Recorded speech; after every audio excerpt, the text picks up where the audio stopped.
From the opinion pages to the news, from railing against mainstream media to joining it, Bari Weiss is a new head of CBS News after David Ellison's Paramount acquired her upstart digital commentary site, The Free Press, for $150 million. Here she is making the announcement.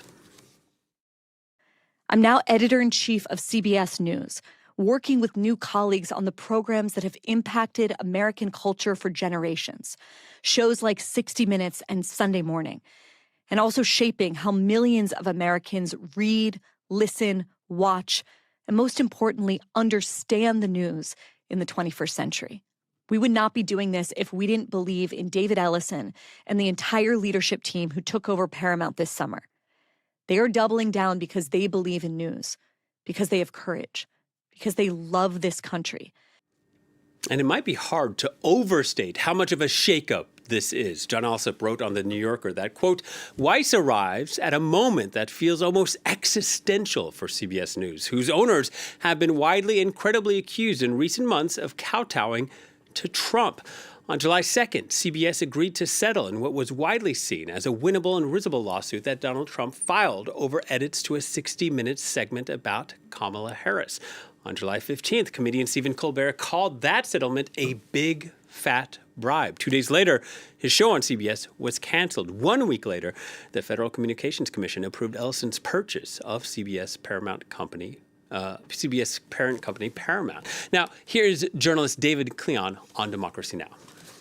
We're talking about an unprecedented level of media consolidation by an unprecedented level of wealth. Larry Ellison is a known Trump supporter. David Ellison is at least suspected to be, and both are known to be extremely fervent supporters of Israel. And David Ellison has gotten very close with Bari Weiss. Bari has presented herself as a champion of free speech, but in reality, she has a 20-year history of suppressing speech that she finds objectionable, especially when it's speech championing the rights of Palestinians. This is an ideological power play by them. It's about elevating her political ideology over one of the most important and storied news brands in the United States. Weiss is a registered independent, calls herself politically homeless or even at times a disaffected liberal. But scrolling through the Free Press, and it's easy to find some controversial articles consistent with right or hard-right politics, like this one called The Gaza Famine Myth. It's also much harder to find a piece that is contrary to Weiss's own positions on DEI or Israel. Now, her pitch has always been to be focused on the facts and to give it equally to both Democrats and Republicans. But media analysts say she is often guilty of a false balance. Here is Oliver Darcy on MSNBC. She's not like a MAGA propagandist, and I think that's accurate. But I think that the reality that she paints for her audience is also not what we see today, in that she talks about how she wants to apply equal scrutiny to both parties, as if some liberal who's tweeted something a little edgy or whatever is the same as Donald Trump assaulting, free speech principles, warping the DOJ and the FBI. These things are not equal, but the way Bari Weiss and the Free Press often portray America, they are. And regardless of what you think of her, there's a massive difference from running a commentary news site like the Free Press to heading CBS News, one of America's biggest media outlets. And it is this byproduct of the latest in a string of Trump-friendly billionaires consolidating control over American media. Here's John Oliver. This isn't the first time an outsider billionaire has tried thumbing the scale of a news organisation. We've seen Jeff Bezos increasingly meddle with the Washington Post and Patrick Soon-Shiong do the same at the LA Times. But this feels like the most sweeping change yet, and at one of the few remaining prestige names in news. Start with the fact that she's been given editorial control of a massive news organisation, even though she's never run a TV network, has no experience directing television coverage, and as one 60 Minutes producer pointed out, is not even a reporter. That is true. She didn't come up through the news side of a newspaper, but through the opinion pages, which are a very different thing.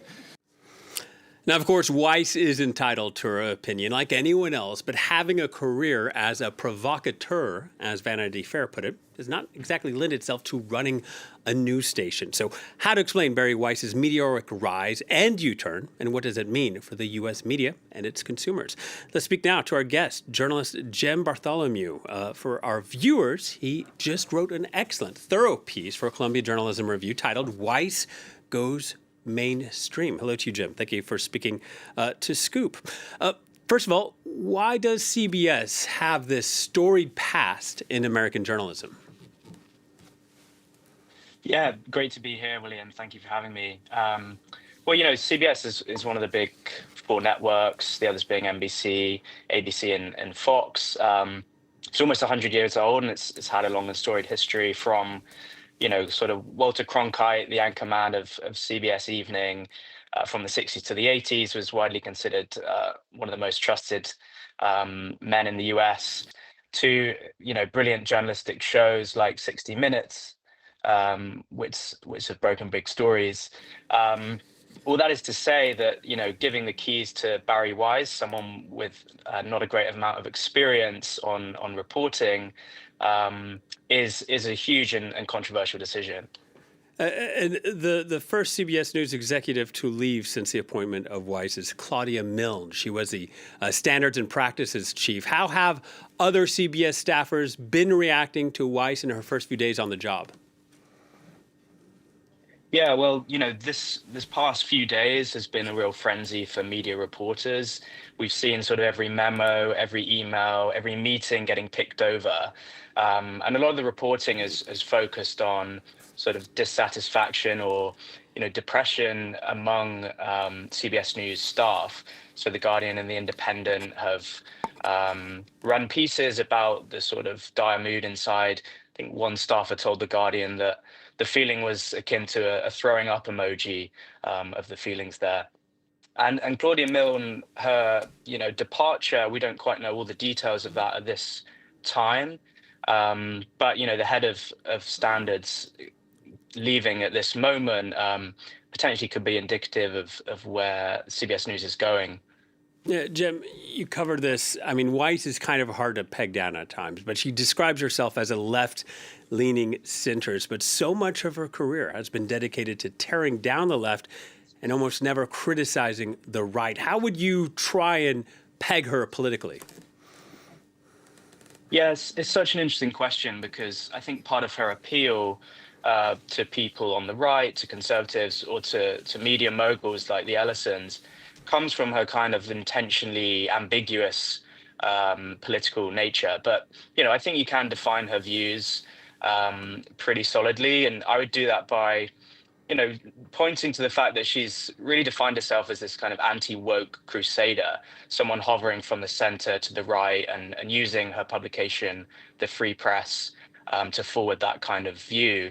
Obviously, anti-woke is not the most helpful term because everyone has a different definition of anti-woke. But I think for me, in my analysis, we can define that as, on the one hand, a sort of unblinking commitment to defending Israel. She's had a hostility to diversity, equity, and inclusion drives. She's called out kind of so-called cancel culture, as well as rights for trans people in public spaces.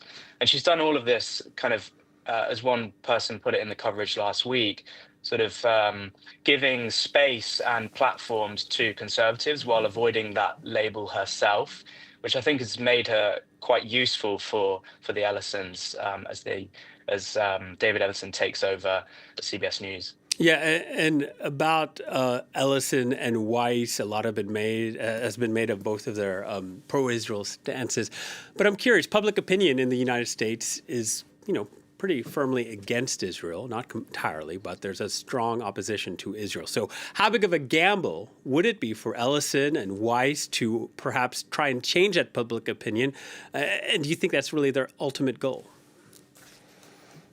Yeah, it's a really interesting question. I think in terms of the reporting that's come out about her appointment, the Financial Times has said that a huge reason why David Ellison was drawn to her and he was courting her for months for this role was because of her pro-Israel stance.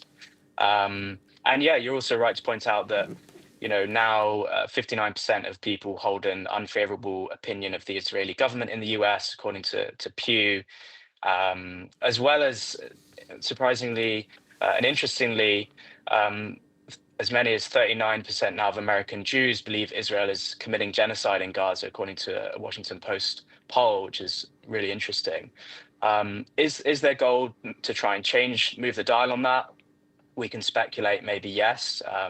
They have a track record of pro-Israeli defending the actions of the Israeli government. Will they be successful in that? I think that's a hard question to ask. There's all sorts of other sources, particularly coming out of social media and places like TikTok, which are showing another side of the story. TikTok, which as we know, Larry Ellison might also buy. Jem, I just want to step in real quickly. Exactly. A little bit of press solidarity on Wednesday. We saw dozens of reporters turn in their Pentagon press badges, walking out and protested these new government-imposed restrictions on their work. Now, at the same time, Jem, you've talked about this before. You have CBS and you have ABC settling lawsuits. Trump also sued the Wall Street Journal and the New York Times. The latter, a judge threw out that case. What would you say is a state of the press in America? I'd say we're at a very worrying moment. On the one hand, the Trump administration has been trying to step on the neck of the press, these institutions that they're suing or they're going after. And on the other hand, they're trying to surround the administration with kind of friendlier right-wing news influencers or organizations. But I think, interestingly, with the restrictions that they tried to impose at the Pentagon, as you alluded to there, this was even one step too far for many of those friendly outlets. And you see places like Fox and Newsmax saying no to this pledge that Defense Secretary Pete Hegseth tried to get them to sign, essentially stopping them from news gathering activities.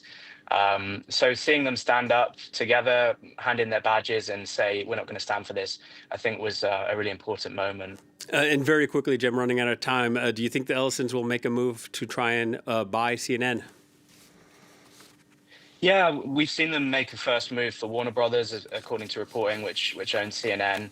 That was pushed back as far as we can tell. But, Larry Ellison is the second richest individual in the world. He's worth almost $400 billion, according to Forbes. I'm sure he can spare the money and come back with another bid. In terms of what that might mean for CNN going forward, that remains to be seen. Yes. But I think watching what Bari Weiss does at CBS will give us some indication, and employees there will definitely be nervous to find out too. Jem, thank you so much for your time. Jem Bartholomew joining us. Thank you. Thanks for having me. And that brings us to our quote of the week, and it comes from The Guardian's U.S. correspondent, Margaret Sullivan, wrote, quote, "As independent media gains influence, it may not matter very much anymore who leads a major TV network. Certainly, it matters far less now than in the years when CBS ruled the airwaves. But it is telling that Weiss, such a polarizing provocateur herself, has been chosen to reinvent the most mainstream of legacy networks at this fraught and dangerous time in the U.S." That's it for this edition of Scoop. Thank you for watching, and please stay tuned to France 24.